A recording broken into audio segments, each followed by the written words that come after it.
Hola, ¿qué tal? Bienvenidos a otra edición de Dicen que Dicen. En el programa de hoy vamos a hablar de historia, vamos a hablar de política, vamos a hablar de actualidad. Vamos a estar con Edi Zunino, periodista, director de la revista Noticias. Analiza el panorama político, las investigaciones sobre la ruta del dinero K y la grieta, la famosa grieta en la sociedad argentina. Y vamos a estar con la escritora y periodista e investigadora Florencia Canale. Habla de Sangre y Deseo, la pasión de Juan Manuel de Rosas y Encarnación Ezcurra, su nueva novela, su último libro, con Edi Zunino, con Florencia Canale. Un programa muy interesante vamos a hacer en este día y después de estos auspicios.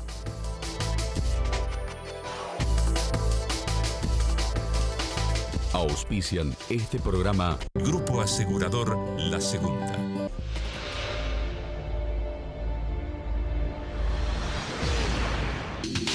Municipalidad de Rosario.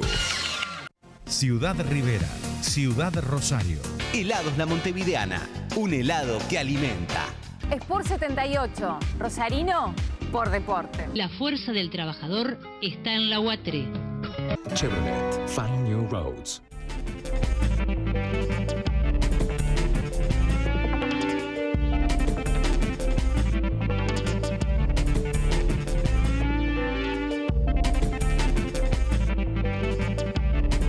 Se viven días de tensión en la política. Exfuncionarios que deambulan por los tribunales de Comodoro Pi, imágenes de bienes de Lázaro Báez que invaden la televisión, miradas disímiles. Vamos a convocar a Edi Zunino a propósito de nuestra grieta, nuestra realidad política. Él escribió un libro al respecto.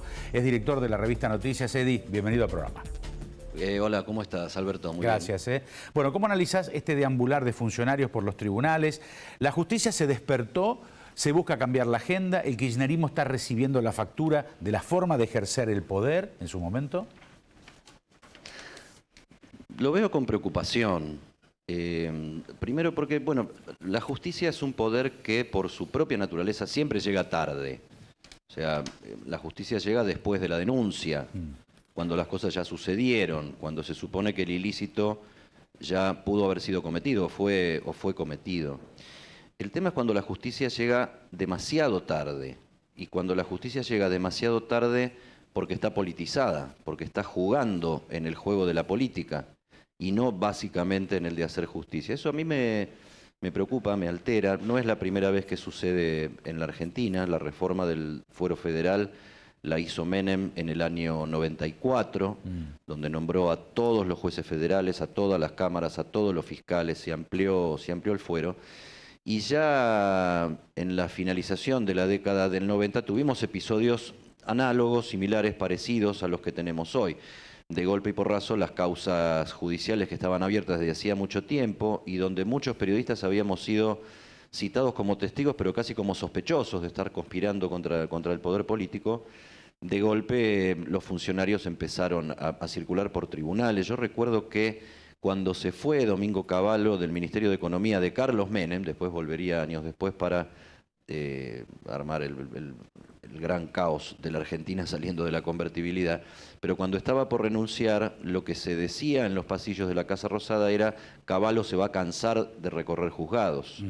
Algo similar sucedió con Cristina y los kirchneristas al final de su mandato y en el arranque del nuevo mandato.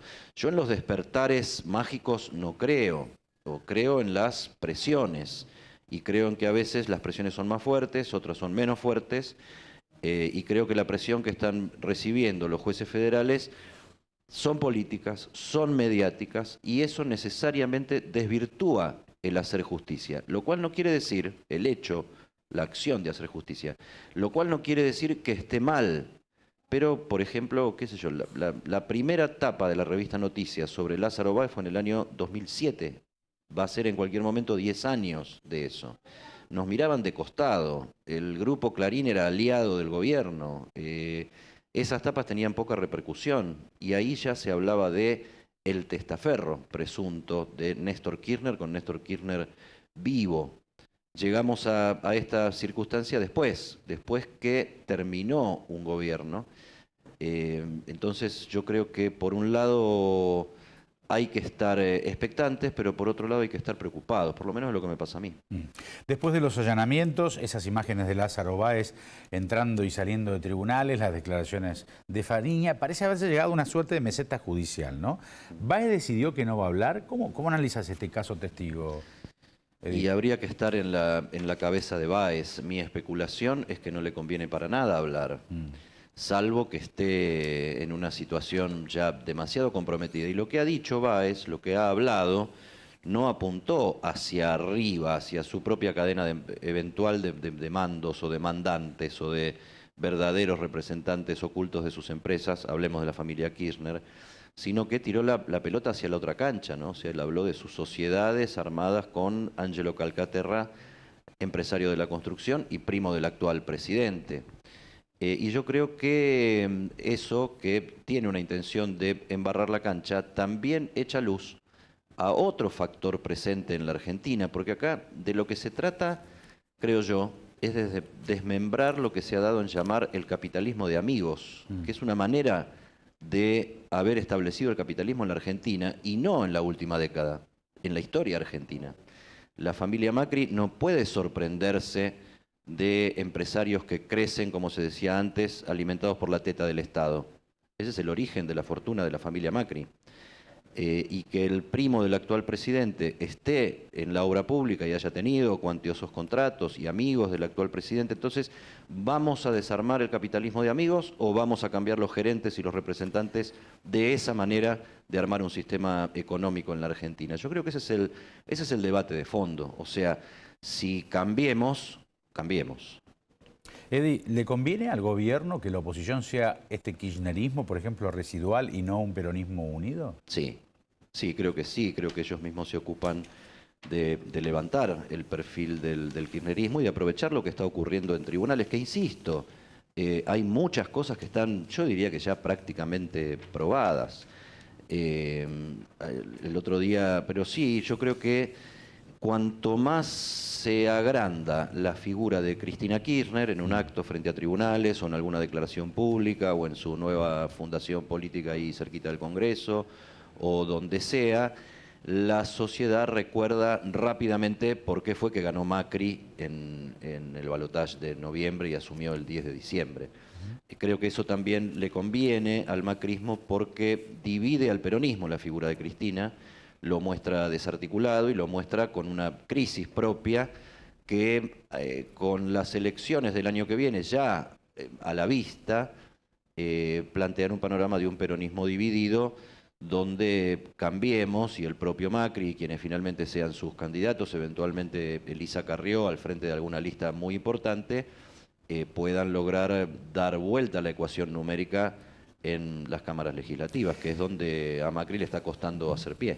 ¿Y cómo ves a este peronismo que está liderado por José Luis Gioja y por Daniel Scioli? Bueno, es una parte del peronismo. Yo no saco del peronismo a Massa, ¿no? O sea, Massa está rodeado de altos dirigentes históricos del justicialismo, tanto técnicos de la economía como políticos y sindicalistas.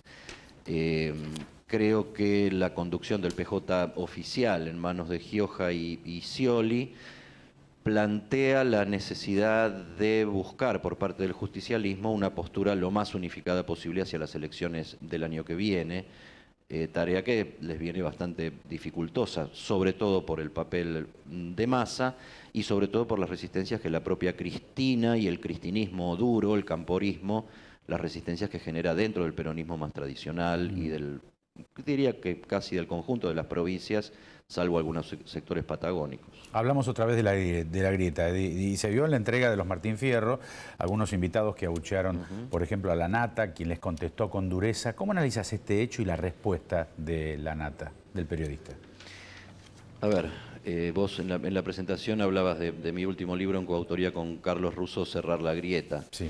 Yo creo que la grieta se va a seguir abriendo y se va a seguir manteniendo mientras sea, llamémosle negocio o conveniente para muchos. Yo creo que la grieta genera votos, genera una manera de gobernar y genera una manera de hacer periodismo y entablar la comunicación desde los medios, sobre todo audiovisuales, genera audiencia.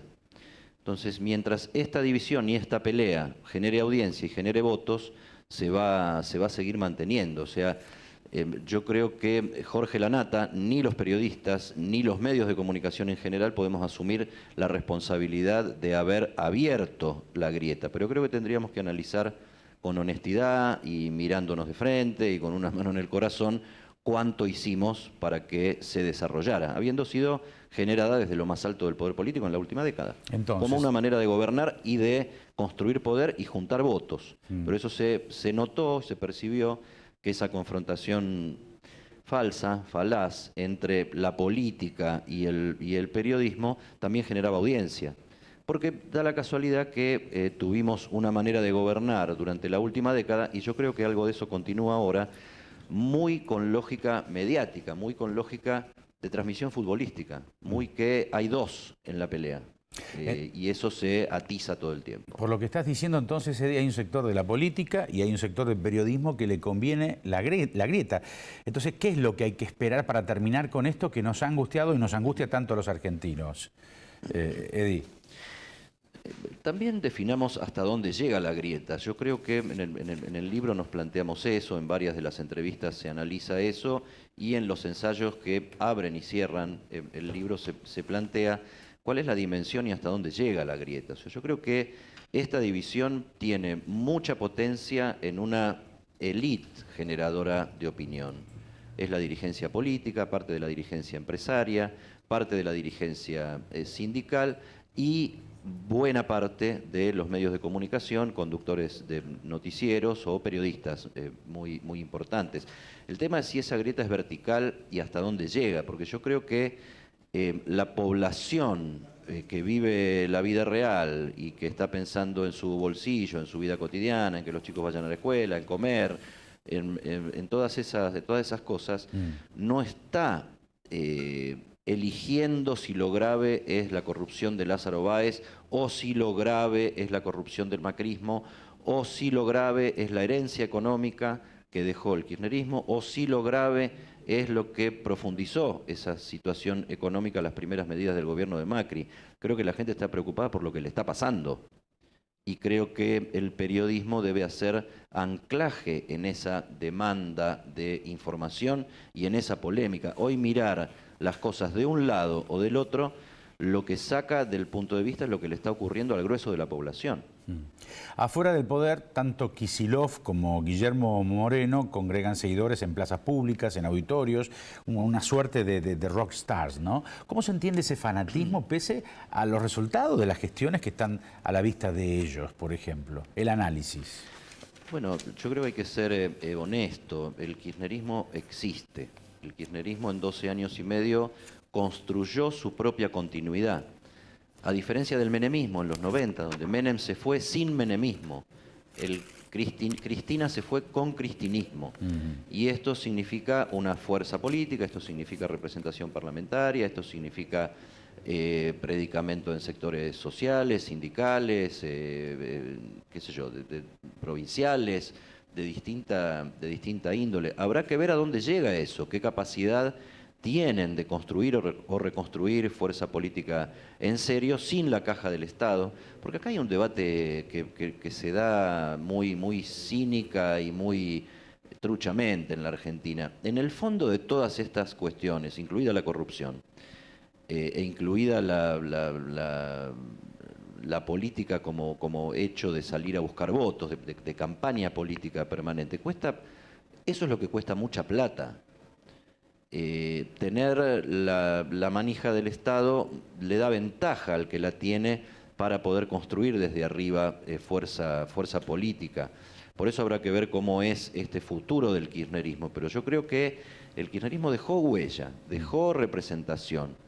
El peronismo kirchnerista ampliamente, con Scioli a la cabeza, salió primero en las elecciones parlamentarias, en la primera vuelta, que lo que definió fue la composición parlamentaria y provincial, y salió apenita segundo en el balotaje. O sea, Macri sacó menos votos, el macrismo sacó menos votos que el peronismo en la primera vuelta.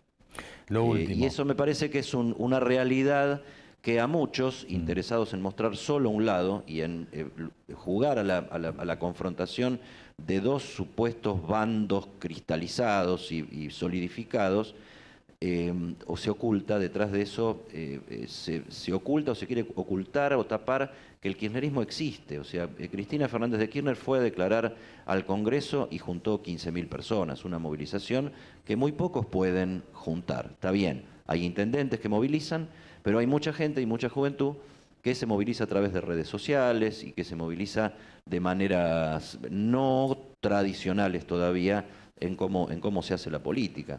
Yo creo que los fenómenos están para verlos, los periodistas no tenemos que mirar hacia otro lado las cosas. No puede ser que haya entre 20 y 40.000 personas protestando por lo que afecta el aumento de las tarifas a la universidad pública la semana pasada, que no mostremos esas imágenes, que no mostremos esa foto, mostrémosla y critiquemos, mostrémosla y debatamos. El periodismo no puede tapar la realidad, está para contarla, y lo que pasa, pasa. ¿Qué vamos a hacer, aunque no nos guste? El veto a la ley antidespidos puede marcar un antes y un después en la relación con los gremios. ¿Cómo quedan posicionados en este orden? Macri, Massa y el Frente para la Victoria después de esto que estuvimos viendo. Macri tratando de imponer gestos de autoridad, y cuando uno quiere imponer gestos de autoridad, exhibe lo que siente que no tiene, que es autoridad, producto de esta composición política de la representación parlamentaria y provincial de la Argentina.